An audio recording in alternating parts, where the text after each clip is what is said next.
Welcome to Whispers of the Night, where reality and the supernatural intertwine. Tonight, we explore a story that delves deep into the darkest corners of the human psyche. Imagine receiving a phone call from someone who was presumed dead. What would you do if the voice on the other end was from someone you loved and lost?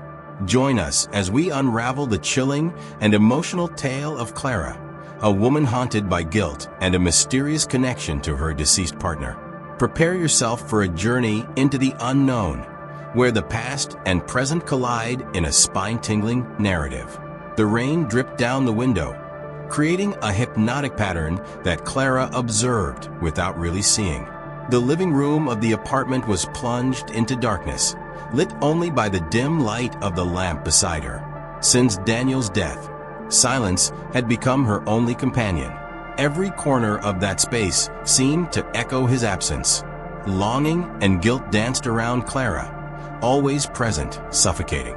6 months had passed since the car accident took Daniel from her life forever, and the grief seemed to refuse to let her move on.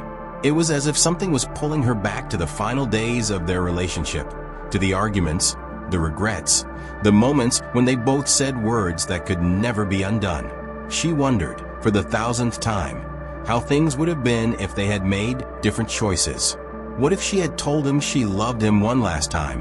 What if she had tried to save him? Clara rubbed her eyes, trying to push the thoughts away, but they were always there, persistent, like shadows on the walls. She took a deep breath and looked at the phone next to the couch, an inert presence, but full of unspoken meanings. Since Daniel's death, she had avoided calls, conversations. It seemed pointless to talk to anyone when all she wanted was to go back in time.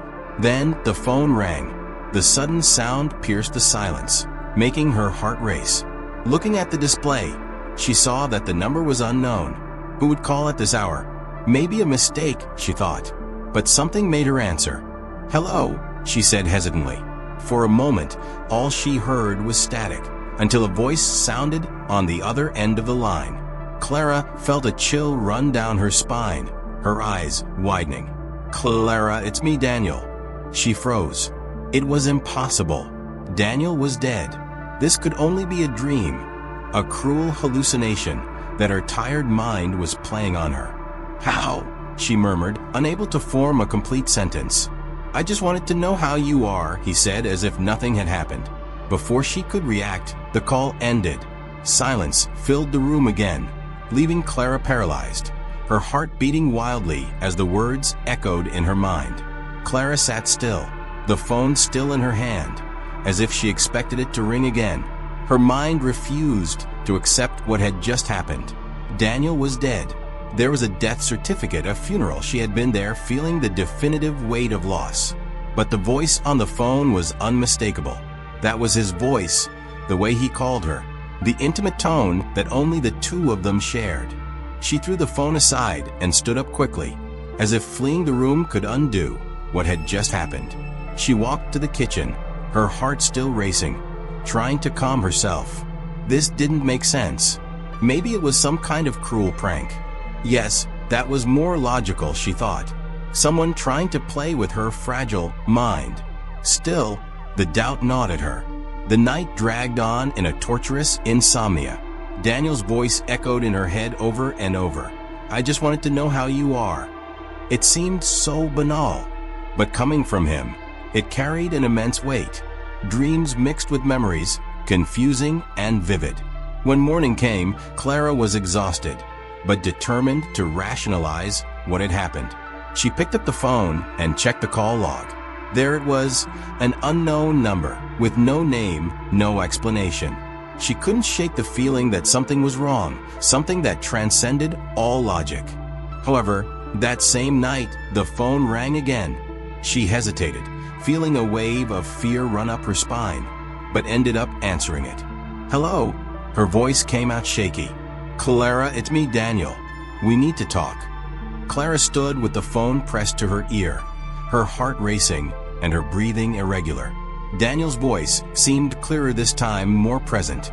There was no static, just the familiar sound, filled with a strange tranquility, as if this were normal. as if Daniel were alive. "How is this possible?" Clara whispered, trying to process what was happening. She knew she was talking to someone dead, but the clarity of Daniel's voice left her confused, vulnerable. "Does it matter?" he answered softly. "I'm here. I'm with you." That sentence echoed in her mind for days. The call was short, like the previous one, and ended abruptly, leaving Clara in a state of total confusion. She tried every possible way to rationalize what was happening.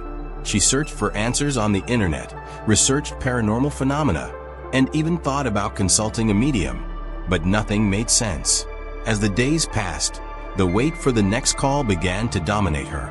With each ring of the phone, her heart jumped in her chest, waiting to hear Daniel's voice again. The anticipation consumed her, and the reality around her began to lose its meaning.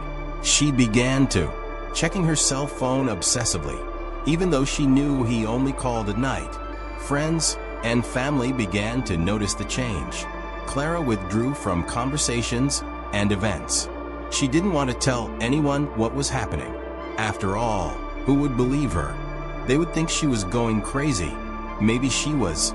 Then, one night, Daniel revealed something that made Clara realize that what was happening was real. "I saw you yesterday," he said. "I saw you walking through the park." Clara froze. She had been to the park, but how could he know that? Daniel's revelation about the park was just the beginning. With each new call, he seemed to learn more about Clara's current life, bringing up details she had tried to forget. The feeling of invasion and growing uneasiness began to consume her thoughts. The phone became a symbol of mental torture. Clara began to isolate herself even more. Her apartment was filled with the remnants of a life that seemed increasingly unreal. She avoided seeing friends and family who tried to help her, but she couldn't explain what she was going through. The fear of appearing insane kept her from seeking support. Then, one night, Daniel made the most disturbing call of all. He began talking about the past, about the arguments, the times when their relationship had fallen apart. Each word felt like a deep cut, reopening wounds that Clara had tried to heal. "Remember that night?" Daniel's voice sounded cold and accusatory. "The night we argued and you said you were tired of me? That was the night I decided there was nothing left for us." Clara felt a crushing weight on her chest. Guilt was a poison, and each word Daniel said felt like another drop in her cauldron of remorse. She had said terrible things, things she could never undo. The weight of guilt suffocated her. On the next call, Daniel went even further. "I was so lost, Clara. You pushed me to the bottom. I couldn't handle this alone." The words echoed in her mind, and Clara found herself on the verge of collapse. She was being consumed by the guilt that Daniel seemed to be intentionally feeding. Clara was on the verge of collapse. Daniel's calls had become increasingly intense and disturbing. Each time the phone rang, her body reacted with a mixture of fear and anticipation.